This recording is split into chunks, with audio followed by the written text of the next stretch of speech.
Assalamualaikum warahmatullahi wabarakatuh. Selamat pagi anak-anak.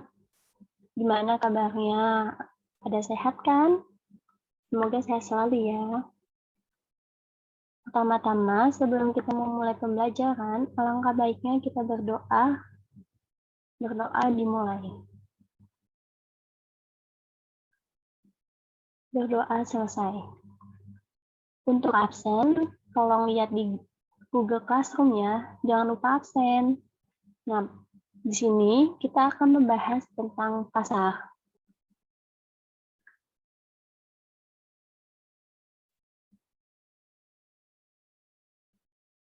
Nah, di sini ada 3 materi. Yang pertama itu ada pengertian pasar, unsur-unsur pasar, dan jenis-jenis pasar. Nah, yang pertama pengertian pasar. Ada yang tahu nggak nih, pasar itu apa? Nah, pasar adalah tempat bertemunya pembeli dan penjual untuk melakukan transaksi jual beli. Nah, transaksi jual beli di sini bisa dilakukan dengan tawar-menawar yang dilakukan penjual dan pembeli untuk menentukan harga barang yang ingin dibeli pembeli. Menurut ilmu ekonomi, pasar berkaitan dengan kegiatannya, bukan tempatnya. Nah, adapun ciri khas dari sebuah pasar itu adanya kegiatan transaksi jual beli. Jadi, para konsumen atau pembeli ini datang ke pasar untuk berbelanja dengan membawa uang untuk membayar harga dari barang yang dibelinya. Nah, selanjutnya ada unsur-unsur pasar. Yang pertama, adanya penjual dan pembeli. Nah, kalau nggak ada penjual dan pembeli, bukan disebut pasar dong namanya. Nah, yang kedua itu ada barang atau jasa yang diperjualbelikan.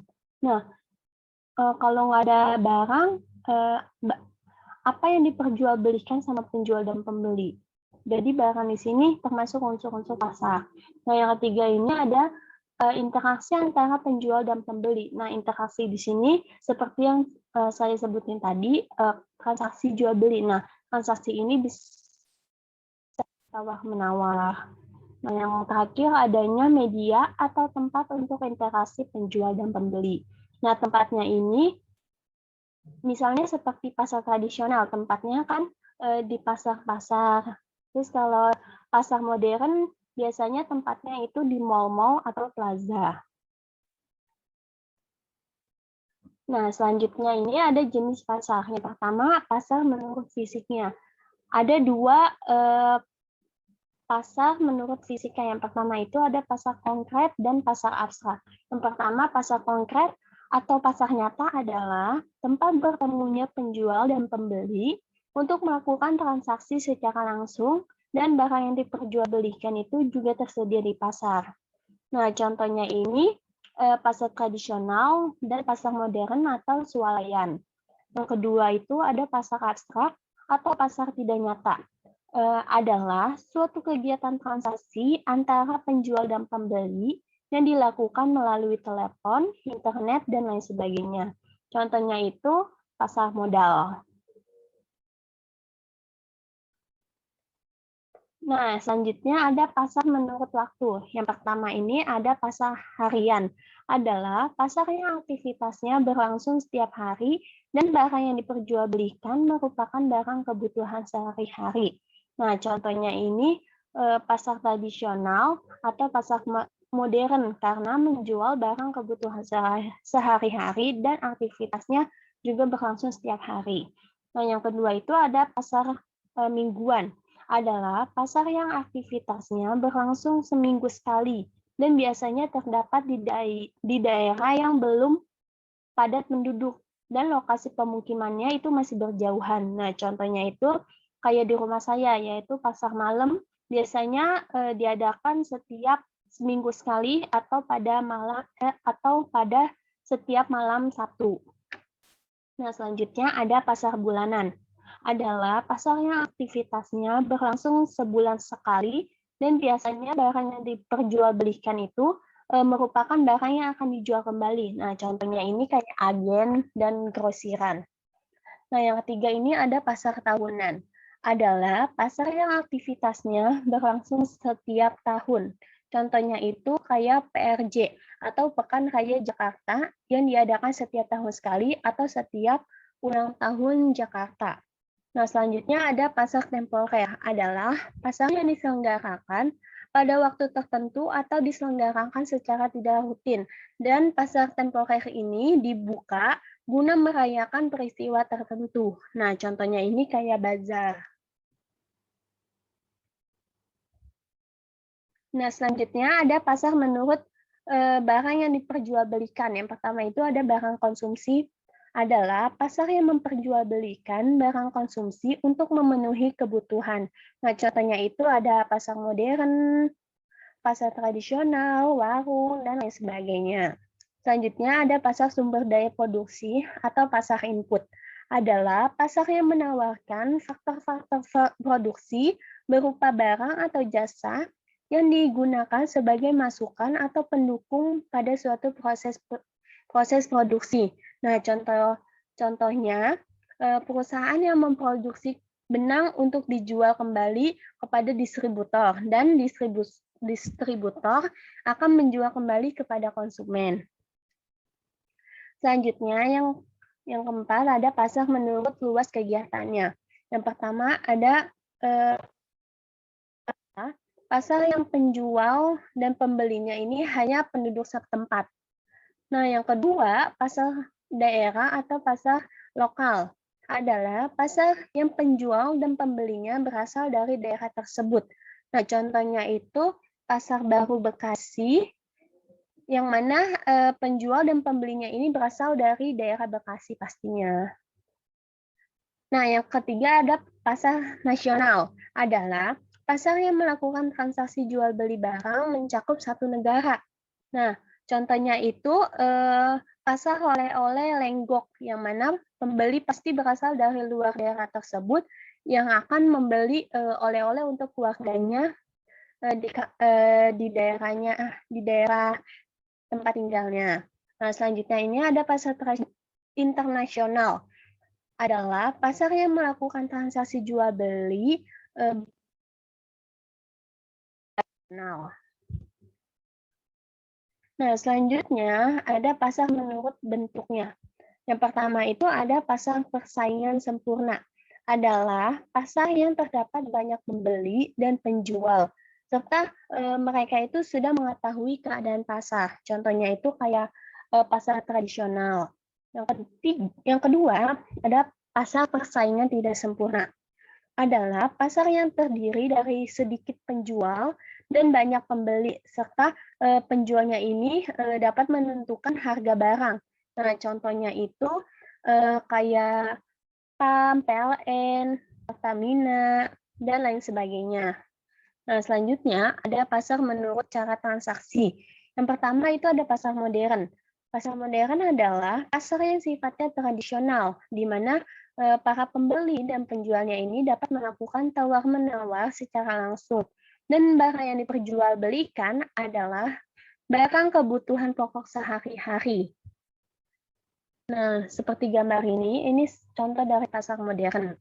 Nah, yang kedua ada pasar tradisional. Nah, selanjutnya ada pasar modern. Adalah pasar yang sifatnya modern, di mana para penjual dan pembeli tidak bisa melakukan tawar-menawar karena harga untuk barang tersebut itu sudah pas dan dengan ini seperti saya sebutin di awal itu biasanya ada di mall-mall atau plaza. Nah, selanjutnya ada pasar menurut sifat pembentukan harga. Yang pertama, pasar persaingan adalah pasar yang pembentukan harganya ditentukan oleh persaingan antara permintaan dan penawaran. Yang kedua, ada pasar monopoli. Adalah pasar yang hanya ada satu penjual dan atau produsen. Nah, contohnya itu kayak PT Kereta Api Indonesia. Nah, di sini kan pasti penjualnya cuma satu. Nah, sedangkan produsennya itu banyak. Jadi penjualnya ini dapat menentukan harganya. Yang ketiga, ada pasar duopoli, adalah pasar yang penjualnya hanya 2 orang serta mengendalikan harga barang. Nah, contohnya misalnya kayak ini, merek Indomie. Indofood itu Indomie, sedangkan mie sedap itu dari perusahaan Wingfood. Nah, contohnya ini di dalam persaingan pasar mie instan. Nah, selanjutnya ada pasar oligopoli, adalah pasar yang di dalamnya terdapat beberapa penjual dengan dipimpin oleh salah satu dari penjual tersebut yang mengendalikan tingkat harga barang. Nah, contohnya itu kayak perusahaan otomotif Astra Indonesia. Nah, di mana apabila harga barang di Astra mengalami perubahan harga, maka produsen lain pun ikut mengikuti harga yang telah ditetapkan oleh produsen utama, yaitu Astra. Nah, selanjutnya ada pasar monopsoni, adalah pasar hanya mempunyai satu pembeli dan beberapa penjual saja. Nah, maka para pedagang pada pasar tersebut ini harus bisa bergantung pada satu pembeli tersebut. Nah, contohnya itu, contoh kondisi pasar monopsoni ini terjadi di beberapa daerah perkebunan. Misalnya, posisi tawar-menawar dalam harga bagi para petani sangatlah tidak wajar. Karena kan pembelinya cuma satu, sedangkan penjualnya banyak. Nah, selanjutnya ada pasar duopsoni. Pasar duopsoni adalah pasar dengan hanya dua pembeli atau dua pembeli dan banyak penjual.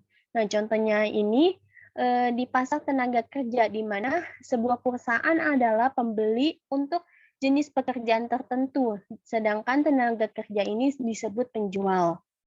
Selanjutnya, ada pasar oligopsoni, adalah pasar yang pembentukan harga dikendalikan oleh beberapa pembeli. Pembeli memiliki peran yang besar dalam menentukan harga barang yang dijual di pasar tersebut. Nah, pada pasar ini, pembeli menjadi pelaku usaha yang membeli bahan mentah atau barang setengah jadi. Nah, kemudian menjual barang tersebut kepada konsumen akhir. Contohnya itu di pasar sayuran atau pasar wortel dan cabai. Nah, para petani ini hasil panennya kepada beberapa pembeli. Nah, yang dalam hal ini adalah pedagang yang ada di daerahnya. Kemudian sayuran tersebut yang sudah dibeli tadi akan dijual kembali ke kota oleh pedagang tersebut.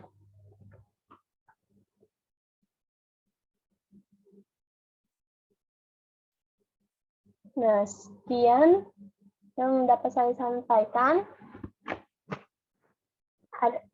Jika ada pertanyaan, tolong